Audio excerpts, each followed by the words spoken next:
Back to news. Onteru Pratap Reddy Congress కు good bye చెప్పారు. కాంగ్రెస్ ను నమ్ముకుంటే రాజకీయ భవిష్యత్ లేదని గులాబీ తీర్థం పుచ్చుకున్నారు. తెలంగాణ భవన్లో కేసీఆర్ సమక్షంలో టీఆర్ఎస్ లో చేరారు ప్రతాప్ రెడ్డి.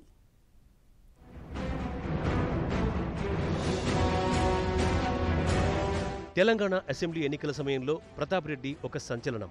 గజ్వేల్ నుంచి ముఖ్యమంత్రి కేసీఆర్ పై 2 సార్లు పోటీ చేసి ఓడిపోయారు. అటువంటి ప్రతాప్ రెడ్డి అనూహ్య పరిణామాలతో టీఆర్ఎస్ తీర్థం పుచ్చుకున్నారు. తెలంగాణ భవన్లో టీఆర్ఎస్ వర్కింగ్ ప్రెసిడెంట్ కేటీఆర్ సమక్షంలో టీఆర్ఎస్ లో చేరారు. కేటీఆర్ ఒంటేరు ప్రతాప్ రెడ్డికి గులాబీ కండువా కప్పి టీఆర్ఎస్ లోకి ఆహ్వానించారు.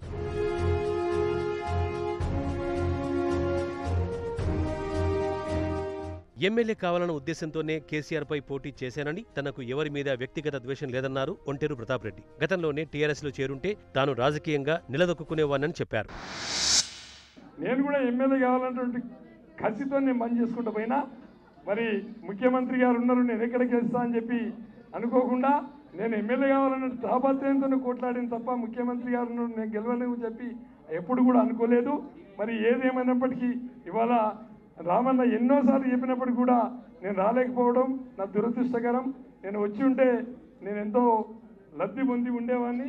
ఇవాళటికైనా మరి రామన్న గారి ఆధ్వర్యంలో, ముఖ్యమంత్రి గారి ఆధ్వర్యంలో ఇవాళ టీఆర్ఎస్ పార్టీలో నన్ను ఆహ్వానించినందుకు తప్పకుండా పార్టీ ఎలాంటి పని ఒప్పజెప్పినా 6 నిమిషాలు కష్టపడి పార్టీకి మరి రామన్నకి అట్లా ముఖ్యమంత్రి గారికి మంచి పేరు ప్రతిష్టలు తేవడానికి కృషి చేస్తా అని చెప్పి సందర్భంగా తెలియజేసుకుంటూ, ఒంటేరు ప్రతాప్ రెడ్డి టీఆర్ఎస్ లో చేరడంతో పార్టీ మరింత బలపడుతుందని టీఆర్ఎస్ వర్కింగ్ ప్రెసిడెంట్ కేటీఆర్ ఆశాభావం వ్యక్తం చేశారు. లోక్సభ ఎన్నికల్లో కూడా అసెంబ్లీ ఎన్నికల ఫలితాలే పునరావృతమవుతాయన్నారు. మొన్నటి ఎన్నికల ఫలితాలు యథాతథంగా రేపటి పార్లమెంట్ ఎన్నికల్లో కూడా పునరావృతం అవుతే మనం యాజ్ ఇట్ ఈజ్ ఈరోజు కూడా మొన్న వచ్చిన ఫలితాలు మళ్ళీ వస్తే 15 పార్లమెంట్ స్థానాలు అవలీలగా గెలుచుకుంటాం. కానీ ఈరోజు ఏ రకంగానైతే ప్రతాప్ రెడ్డి గారు కలిసి రావడం వల్ల మెదక్ పార్లమెంటులో మన మెజారిటీ మరింత పెరగబోతా ఉందో, అదే రకంగా రేపటి రోజున తప్పకుండా మనం ఖమ్మం పార్లమెంట్ కానీ ఇంకా ఇతర పార్లమెంట్ స్థానాల్లో కానీ గెలుచుకోవాల్సిన అవసరం, పెద్ద మెజారిటీతో గెలుచుకోవాల్సిన అవసరం ఎంతైనా ఉంది.